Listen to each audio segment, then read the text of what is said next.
Right, I'm multitasking today. I'm going to start spraying the front baffles, back baffles for Steve's speakers.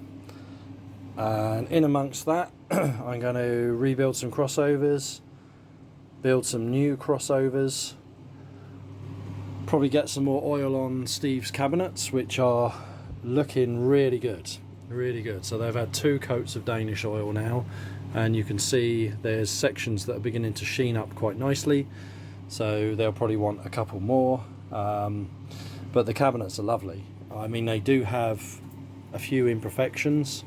That's the worst bit there, but other than that, they are really, really good. If I start filling these and things like that, it can become more noticeable, and sometimes it's better to leave them have that, what's the word, patina. But these are really good. They're really good. So yeah, a few more coats of oil on those and they're going to be lush. So I'll probably put them indoors actually in the warmth and leave them in there. So yeah, just giving the workshop a good clean and blow down, which I do before I start spraying. Fans work really well in here, so I can spray in here if I'm a bit careful. So yeah, these baffles have been a lot of work. Get the cutouts right, so the spacing is exactly the same as a BC1. I have a few BC1 front baffles, one of which I keep as a template, because I do build my HA38 into a BC1 baffle, as you've probably seen, so it's good to have a template that I can use as a jig. So yeah, all my fixing holes are all countersunk, so they're all going to have Allen bolts in like that. These I can't really fix from the back. The MDF being 18mm will take a screw, but I want something really solid. Plus the covers are going to be magnetic, so we can use the bolts for the anchor points for the magnetic covers. So there'll all be nice countersunk bolts in there all the way round. Yeah, it's been a lot of work. So time to get some paint on them. Right, 1 coat. So that will seal up the MDF. Let that go off, and then I can start building up the coats. I try not to sand the face of the MDF too much, because it's kind of a nice solid finish. So I normally just sort of go over it with 400 grit and then start spraying to get quite a flat finish, hopefully. Yeah, I'm using acrylic paint, and normally you can build that up quite high, and it does smooth things out quite well. But yeah, they're just going to look really, really nice. And I've spoke to Steve about treating these to some brand new Cole Super Tweeters, because he's got new old stock B200 woofers, and I've got a really nice pair of HF1300s, which I was a bit reluctant to part with, but I want to put them in something good. And yeah, so because of that, I said to him, let's spend the money and put some brand new Super Tweeters in there as well. Nice. Right, that is 2 coats of satin black.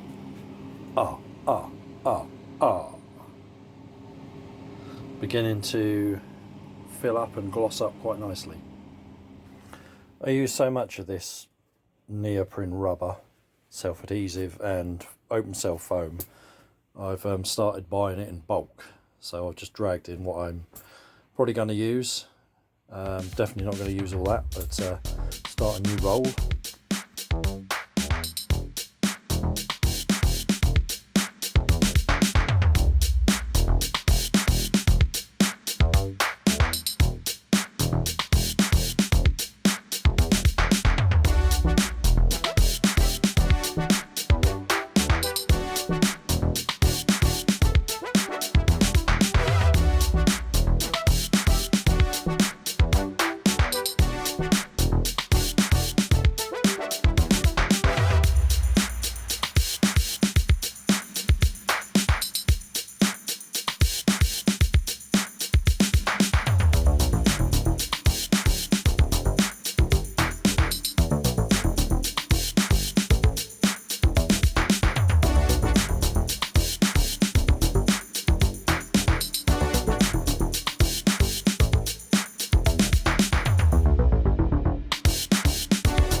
Definitely been worth the effort setting all our bolts out nicely.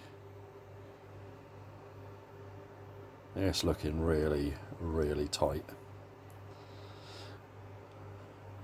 Lovely. Right, so these are all assembled now. We're going to fit new Cole super tweeters in these, but for the time being I've just put a good one I've got in so I can get the crossovers done. So our lovely B200, 16 ohm HF 1300 Cole super tweeter, baffle all bolted in there nice, really good.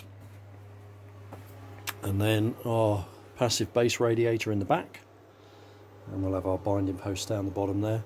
So I've got lead wires hanging out ready for the crossover, woofer, tweeter, super tweeter, so I can clip those on my board, which is down there, and get the room treatment up and start doing the crossover.